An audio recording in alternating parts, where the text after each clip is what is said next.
Jeremy, say hi.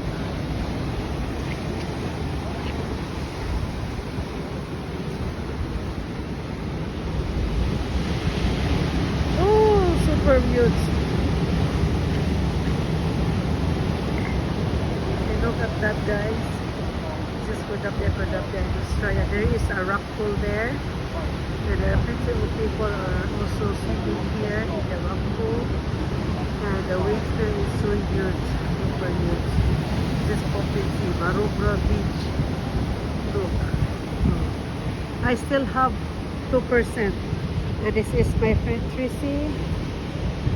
We go together, come to this place, So yeah, that's it. That's it for now, guys. See you next video, guys. Bye bye. Oh, Jeremy, what is your problem? Let's go now.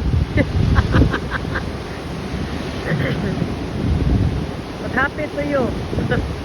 Let's go. It's so dangerous. The waves so huge. Huge wave. Bye bye.